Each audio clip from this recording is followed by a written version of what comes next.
ಇದು ಇಂಗ್ಲೆಂಡ್ನ ಚೆಲ್ಫೋರ್ಡ್ ನಗರದ ದೇವಾಲಯದಲ್ಲಿ ಪ್ರತಿಷ್ಠಾಪಿತವಾಗಲಿರುವ ತಿರುಪತಿ ಬಾಲಾಜಿಯ ಕಲ್ಲಿನ ವಿಗ್ರಹ. ಸುಮಾರು 71 ಇಂಚು ಎತ್ತರ ಹಾಗೂ ಸುಮಾರು 750 ಕೆಜಿಯಷ್ಟು ತೂಕ ಇರುವ ಈ ಸುಂದರ ಮೂರ್ತಿನ ಕೆತ್ತಿದವರು ಇನ್ಯಾರು ಅಲ್ಲ, ನಮ್ಮ ಭವ್ಯ ಭಾರತದ ಕನಸಾಗಿದ್ದ ಅಯೋಧ್ಯ ರಾಮ ಮಂದಿರದ ರಾಮಲಲ್ಲಾ ಮೂರ್ತಿಯ ಕರ್ತ, ನಮ್ಮ ಹೆಮ್ಮೆಯ ಶಿಲ್ಪಿ ಶ್ರೀ ಅರುಣ್ ಯೋಗಿರಾಜ್ ಅವರು. ಇವರು ನಮ್ಮ ಕರ್ನಾಟಕದವರು ಮಾತ್ರ ಅಲ್ಲ, ನಮ್ಮ ಮೈಸೂರಿನವರು ಅಂತ ಹೇಳ್ಕೊಳ್ಳೋಕೆ ತುಂಬಾನೇ ಹೆಮ್ಮೆ ಇದೆ. ಇದು ನಮ್ಮ HD ಕೋಟೆ ಬಳಿ ಸಿಗುವ ವಿಶೇಷ ಕಲ್ಲಿನಿಂದ ಕೆತ್ತಿದ ಮೂರ್ತಿ. ಈ ಕಲ್ಲಿನ ವಿಶೇಷ ಅಂದ್ರೆ ಬೆಂಕಿ, ನೀರು ಅಥವಾ ಯಾವುದೇ ರಾಸಾಯನಿಕ ಕ್ರಿಯೆಗಳಿಗೂ ಪ್ರತಿಕ್ರಿಯಿಸುವುದಿಲ್ಲ.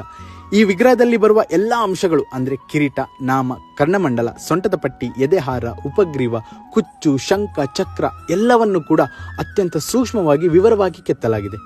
ಇದನ್ನೆಲ್ಲ ಹೊರತುಪಡಿಸಿ ನಾನೇನು ಹೇಳೋದಂದ್ರೆ, ಈ ಕಲಾವಿದರ ತಲೆಯಲ್ಲಿ ಬಂದ ಕಲ್ಪನೆ, ಅದನ್ನು ಜೀವಂತಗೊಳಿಸಲು ಬೇಕಾದ ಶ್ರದ್ಧೆ, ಜೊತೆಗೆ ಬಹುಮುಖ್ಯವಾದದ್ದು ತಾಳ್ಮೆ, ಎಲ್ಲವೂ ಕೂಡ ಅನಂತಕ್ಕೂ ಮೀರಿದ ಸಾಧನೆ.